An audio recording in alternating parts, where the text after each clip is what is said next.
अस्सलाम वालेकुम व्यूवर्स। उम्मीद है आप सब लोग आज भी खैरियत से होंगे and you all are doing great.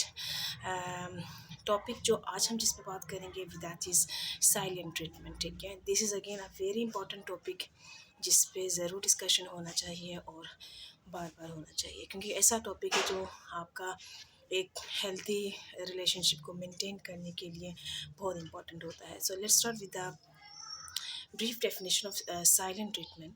So basically silent treatment जो है ना, वो एक होता है कि जब आप इंटेंशनली विद होल्ड करते हो, कि आप विद होल्ड करते हो या फिर स्टॉप करते हो कम्युनिकेशन विद योर पार्टनर। ठीक है, विथ एनी वन जिस साथ आप एक रिलेशनशिप के अंदर हैं, जिनके साथ आपका एक इंटरेक्शन है। ठीक है, this is again an act of intentionally withdrawing from interaction with the another person, and in which you refuse to verbally communicate with the other person। ठीक है, इसमें क्या हो जाता है कि जो दूसरा पर्सन है, the person who is at the receiving end feels like they don't matter। ठीक है, and they are invisible। ठीक है, सो जब ऐसा होता है तो फिर हमें करना क्या चाहिए। साइलेंट ट्रीटमेंट बेसिकली हम लोग मोस्टली अपने घरों में इस्तेमाल करते हैं। ठीक है, intentionally, unintentionally, consciously and unconsciously. ठीक है, सो देयर यहाँ पे बहुत सारे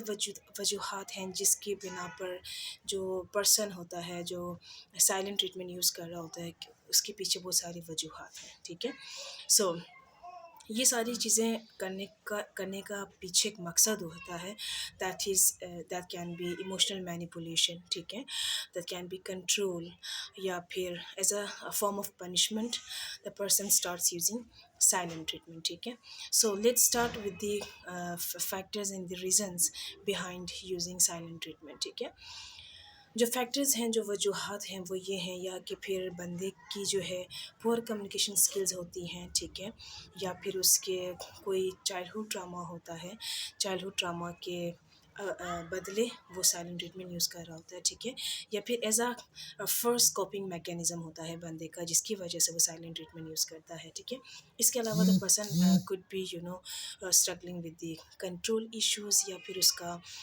अवॉइडेंट अटैचमेंट स्टाइल होगा, या फिर उसके मैल अडेप्टिव इमोशनल रिस्पॉन्सेज होंगे, जैसे shutting the other person out, या फिर as a passive aggressive approach के तौर पे बंदा साइलेंट ट्रीटमेंट यूज़ करता है। ठीक है, एंड इसके अलावा जो है बंदा could be struggling with PTSD, post traumatic stress disorder. ठीक है, एंड इसके अलावा the person could be he might not be able to know his needs and wants. ठीक है, या फिर उसको वो सेल्फ अवेयर नहीं होगा कि वो साइलेंट ट्रीटमेंट यूज़ कर रहा है। ठीक है, क्योंकि जब तक वो सेल्फ अवेयर नहीं होगा तब तक फिर चेंजेस पॉसिबल नहीं है। ठीक है, सो हम किस तरह से साइलेंट ट्रीटमेंट को इम्प्रूव कर सकते हैं।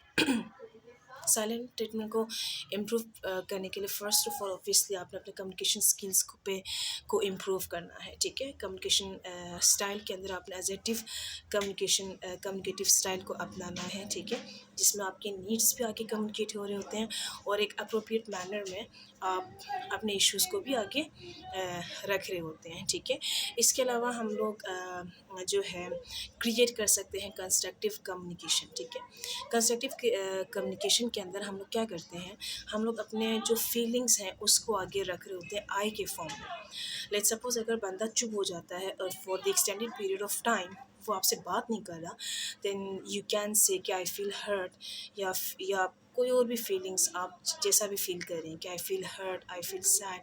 जब आप इस तरह से चुप हैं for a long period, for an extended period of time, आप आई वाले स्टेटमेंट्स को यूज़ करते हुए अपने कम्युनिकेशन को बेहतर तौर पे दूसरे तक कम्युनिकेट कर सकते हैं। ठीक है, एंड इसके अलावा हम लोग कपल थेरेपी के लिए जा सकते हैं। कपल थेरेपी के थ्रू हम अपने रिलेशनशिप को, अपने कम्युनिकेशन को इम्प्रूव कर सकते हैं।